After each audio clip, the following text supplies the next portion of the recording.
The Rolls Royce क्या चीज है ये, लोग क्यों पागल है इसके पीछे। इमेजिन करो आप रोड पर जा रहे हैं, आपके पास एक स्टैंडर्ड लग्जरी कार है, मर्सिडीज ई क्लास या फिर BMW 5 सीरीज, जो कि अपने आप में बहुत शानदार गाड़ी है। इनकी कीमत इंडिया में रफली 70 लाख से 80 लाख रुपए होती है या फिर 1 करोड़ तक भी जा सकती है। लेकिन फिर आपके बगल से निकलती है एक गाड़ी विच इज रोल्स रॉयस, जिसके बुनेट पर लिखा होता है स्पिरिट ऑफ एक्सटेसी, और इसकी कीमत शुरू होती है 5 करोड़ से और जा सकती है 200 करोड़ तक। सवाल ये उठता है कि आखिर क्यों, why Rolls Royce is so expensive? क्या ये सिर्फ ब्रांड वैल्यू है? क्या ये सिर्फ अमीर लोगों का शो ऑफ करने का तरीका है, या फिर इसके पीछे लिटरली कोई सॉलिड इंजीनियरिंग या मैन्युफैक्चरिंग रियलिटी या फिर कोई साइंस है जो बाकी कंपनियों के पास नहीं है, बाकी गाड़ियों के पास नहीं है? इसको समझने के लिए हमें चलना होगा इंडिया की गलियों से इंग्लैंड के गुडवुड कंपनी में। देखो, सबसे पहले इस कॉम्प्लेक्स चीज को समझने के लिए आइए एक सिंपल एनालॉजी का यूज कर, जो हम सबकी जिंदगी से जुड़ी है, और वो चीज है कपड़े, स्पेशली एक सूट। इंडिया में शादियों का सीजन होता है तो हम सब सूट खरीदने जाते हैं। दो तरीके होते हैं सूट खरीदने के। पहला तरीका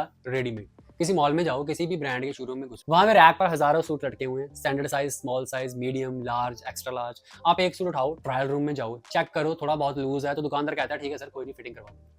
अब ये रेडीमेड सूट फैक्ट्री में बनाया गया है। एक मशीन ने हजारों ऐसे सूट बनाए हैं एक दिन में। स्टैंडर्ड साइज है, एवरेज हाइट, एवरेज वेट के हिसाब से, इसीलिए इसकी कॉस्ट कम है। ये है आपकी नॉर्मल कार्स, टोयोटा, होंडा या फिर इवन स्टैंडर्ड BMW और मर्सिडीज C क्लास की। ये असेंबली लाइन पर बनती हैं, रोबोट्स इन्हें बनाते हैं और फोकस होता है सिर्फ ये कि गाड़ियां जल्दी बनाओ कम टाइम में। लेकिन दूसरा तरीका है कस्टमाइज्ड टेलरिंग। अब सोचिए, आप रेडीमेड सूट लेने के बजाय एक मशहूर दर्जी के पास जाते हैं। वो आपको रैक से सूट उठा के नहीं देता, वो सबसे पहले आपका नाप लेता है, सिर्फ चेस्ट और वेस्ट का नहीं, बल्कि आपके कंधे का स्लोप, आपके हाथ की लंबाई, आपके पोस्चर समझता है कि आप कैसे बैठते हो, कैसे झुकते हो, वो सब वो आपसे पूछता है कि आप सूट कहाँ पहनेंगे, गर्मी में या सर्दी में। आपको फैब्रिक चूज करने के लिए दिया जाता है कि लो सर, कौन से कपड़े में स्टफ बनवाएंगे, इटालियन वूल में, सिल्क में या फिर कश्मीरी में। फिर वो टेलर किसी मशीन से नहीं बल्कि हाथ से उस कपड़े को काटता है, एक एक टांका हाथ से लगाया जाता है। सूट बनने में हफ्ते या फिर महीने भी लग सकते हैं। आपको मल्टीपल फिटिंग्स के लिए बुलाया जाता है ताकि फिट परफेक्ट हो। ये सूट सिर्फ आपके लिए बना है, दुनिया में ऐसा दूसरा और कोई भी सूट नहीं है। एंड रोल्स रॉयस गाड़ियों की दुनिया की वही कस्टमाइज्ड सूट है। जब आप एक रोल्स रॉयस ऑर्डर करते हैं तो आप शोरूम से गाड़ी उठाकर नहीं लाते, आप रोल्स रॉयस के डिजाइनर्स के साथ बैठते हैं, आप डिसाइड करते हैं कि मेरे पेंट का कलर क्या होगा। और मैं आपको बता दूं कि रोल्स रॉयस के पास 44,000 से ज्यादा कलर्स हैं सेलेक्ट करने के लिए। अगर आपको वो पसंद नहीं तो आप अपना खुद का कलर बना सकते हैं, अपने कुत्ते का रंग, अपनी लिपस्टिक के शेड का रंग या किसी भी चीज का, वो उस पेंट को रिजर्व कर देंगे ताकि दुनिया में कोई और उस कलर की रोल्स रॉयस ना खरीद सके। क्या बात कर रहे हैं?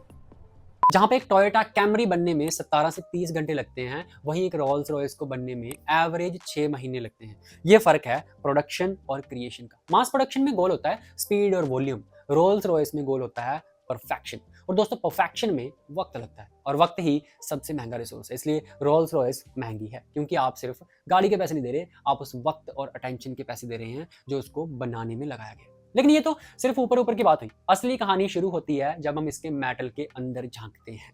चलिए अब समझते हैं रोल्स रॉयस के अंदर की इंजीनियरिंग को। देखो, मैं जब रोल्स रॉयस पे स्टडी कर रहा था ना भाई, मैं लिटरली हक्का बक्का रह गया। अभी इस लेवल की टेक्नोलॉजी जा सकती है गाड़ियों को बनाने के लिए। रोल्स रॉयस का सबसे बड़ा सेलिंग पॉइंट है साइलेंस। उनका दावा है कि उनकी गाड़ियां दुनिया की सबसे शांत गाड़ियां हैं। मार्केटिंग टर्म में इसे मैजिक कारपेट राइड कहा जाता है। लेकिन एज ए मैकेनिकल इंजीनियर हमें मार्केटिंग टर्म से मतलब नहीं है, हमें फिजिक्स चाहिए। हमें ये बताओ कि पिन ड्रॉप साइलेंस कैसे अचीव किया जाता है। गाड़ी 100 किलोमीटर पर आवर से चल रही है, ऐसे कैसे हो सकता है कि हल्की सी भी आवाज ना आए? हमारी घड़ी की टक टक की आवाज हमें सुन रही है। जब 8th generation Rolls Royce Phantom design करी जा रही थी तो इंजीनियर्स का टारगेट था एब्सोल्यूट साइलेंस। इस गोल को पाने के लिए उन्होंने गाड़ी के अंदर 130 किलोग्राम का साउंड इंसुलेशन मटेरियल भरा। सोचिए, 130 किलोग्राम, सिर्फ रुई या फोम नहीं, high density acoustic absorption material. सबसे ज्यादा शोर इंजन से आता है। इंजन कंपार्टमेंट और पैसेंजर कैबिन के बीच जो दीवार होती है उसे बक्कल हेड या फिर फायरवॉल कहते हैं। नॉर्मल गाड़ियों में ये मेटल की एक शीट होती है जिस पर थोड़ा रबर कोटिंग लगा होता है, लेकिन रोल्स रॉयस में इंजीनियर्स ने double skin alloy architecture use किया है। इसका मतलब है मेटल की 2 लेयर्स, और इन 2 लेयर्स के बीच में फोम और फेल्ट की हैवी शीट सैंडविच की गई। फिजिक्स में इसे कंस्ट्रेन्ड लेयर डैम्पिंग कहते हैं। जब साउंड वेव्स इंजन से आती हैं तो वो पहली लेयर से टकराती हैं, फिर वो फोम में बिखर जाती हैं, फिर वो दूसरी लेयर से टकराती हैं। इस प्रोसेस में साउंड एनर्जी हीट एनर्जी में कन्वर्ट होकर खत्म हो जाती है वहीं के वहीं, और कैबिन के अंदर प्योर शांति। लेकिन शोर सिर्फ इंजन से तो आता नहीं। जब गाड़ी रोड पर चलती है तो टायर और रोड के बीच में फ्रिक्शन होता है। इससे रोड नॉइस या फिर टायर कैविटी नॉइस भी कहते हैं। टायर के अंदर जो हवा होती है वो एक ड्रम की तरह गूंजती है। इस प्रॉब्लम को सॉल्व करने के लिए रोल्स रॉयल ने टायर मैन्युफैक्चरर के साथ मिलकर साइलेंट टायर डेवलप किए।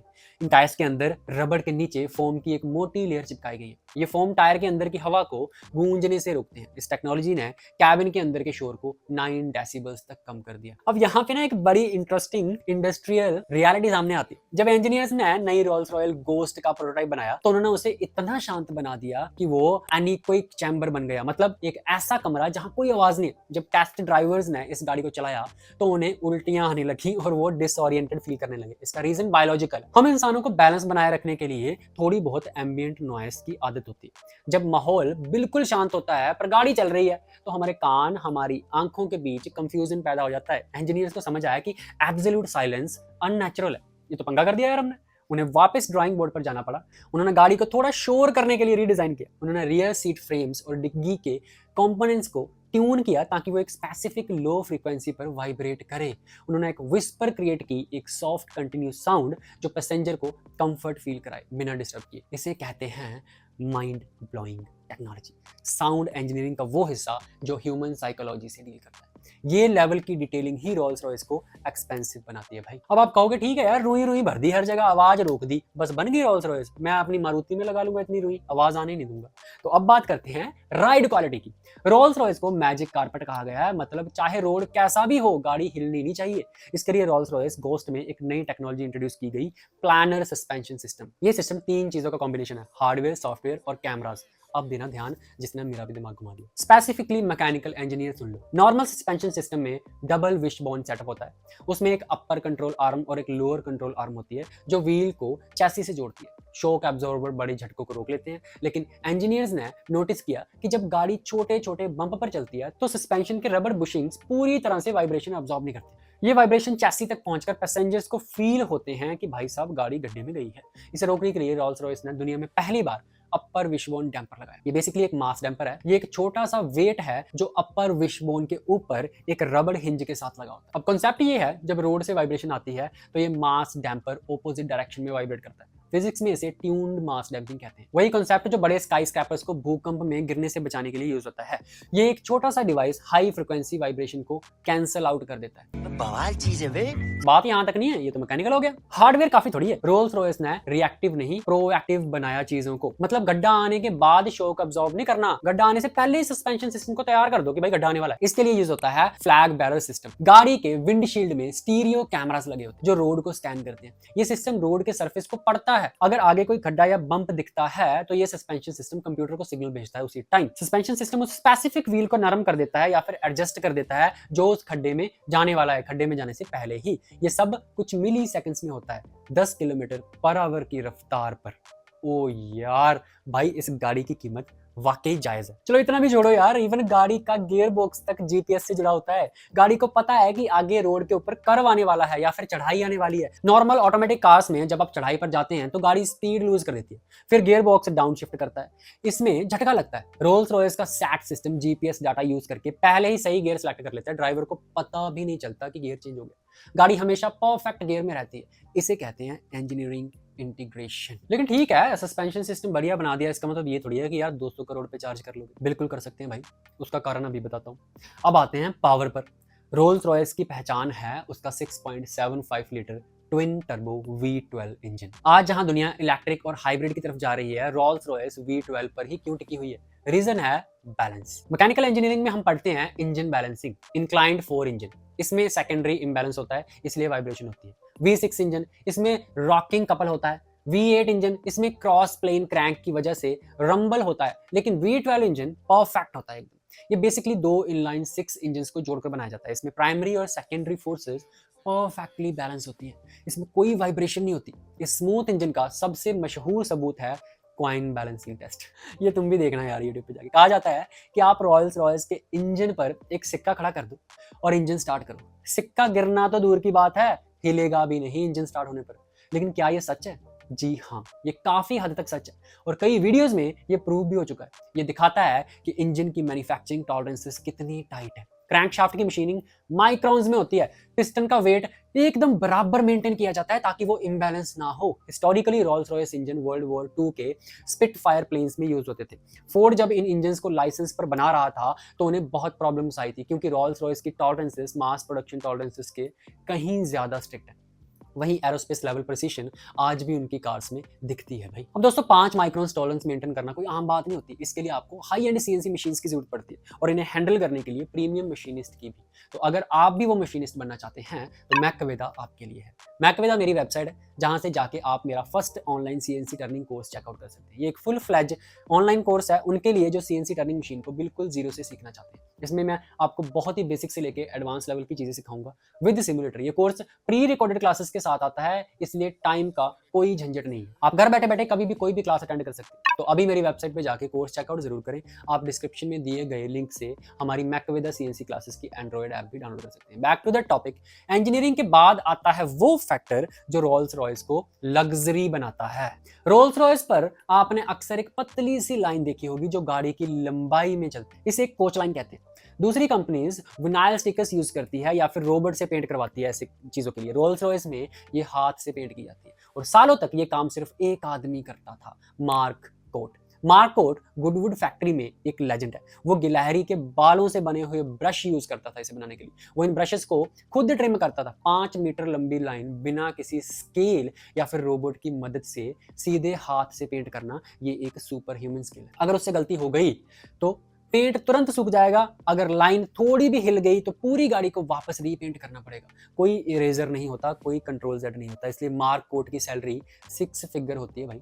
कभी कभी अगर क्लाइंट दुबई में है और उसे कोच लाइन चाहिए तो वो रोल्स रॉयस में मार्क कोट को पहले दुबई बुलाएगा, सिर्फ एक लाइन पेंट करने के लिए। इसीलिए रोल्स रॉयस एक्सपेंसिव। इतना ही नहीं, रोल्स रॉयस की छत पर सितारे चमकते हैं। इसे स्टारलाइट हेडलाइनर कहते हैं। ये कोई एलईडी स्क्रीन नहीं है, ये फैब्रिक ऑप्टिक केबल्स हैं। एक स्टैंडर्ड रूफ में 800 से 1600 छोटे छोटे छेद किए जाते हैं। हर एक छेद हाथ से किया जाता है। फिर कारीगर हर एक छेद में एक फाइबर ऑप्टिक केबल डालते हैं, उसे सही हाइट पर काटते हैं। इस प्रोसेस में 9 से 17 घंटे लगते हैं। अगर आप चाहें तो आप इस स्काई को कस्टमाइज करवा सकते हो। एग्जांपल, जैसे अपने जन्मदिन के टाइम आसमान में जैसे भी सितारों की अलाइनमेंट थी वैसी बनवा सकते हो। रोल्स रॉयस एस्ट्रोनॉमर्स के साथ कंसल्ट करके उन सितारों की एग्जैक्ट पोजीशन रिक्रिएट करेंगे। इस फीचर की ही कॉस्ट अप्रोक्सीमेटली 10 लाख रुपए से शुरू होती है। दोस्तों, अगर मैं रोल्स रॉयस के सारे फीचर गिनाने लगूं ना तो मुझे घंटों लग जाएंगे भाई। देखो, सवाल था कि why roles Royce is so expensive. अब तक आप समझ ही गए होंगे। जवाब सिंपल है, अनकॉम्प्रोमाइज्ड स्टैंडर्ड्स। ये महंगी है क्योंकि ये मास प्रोडक्शन के रूल को तोड़ती है। ये महंगी है क्योंकि इसे फिजिक्स के लिमिट को पुश किया है इसने। ये महंगी है क्योंकि इसमें इंसानी हाथों की मेहनत शामिल है, रोबोट की नहीं। जब कोई 10 करोड़ की रोल्स रॉयस खरीदता है तो वो सिर्फ मेटल नहीं खरीदता, वो खरीद रहा है वो शांति जो इस शोर भरी दुनिया में सबसे बड़ी लग्जरी है। ब्रिलियंट। उम्मीद है आपको रोल्स रॉयस की इंजीनियरिंग स्टोरी पसंद आई होगी। अगर आपको लगता है कि आपके दोस्त या कोलीग्स को ये जानना चाहिए तो उनको वीडियो ज़रूर शेयर करें। और हाँ, अगर आप इंजीनियर बनना चाहते हैं तो मैकवेदा चेक करना ना भूलें। I will see you in the next video with some next crazy invention, crazy engineering. Till then, take care and wish you all the best.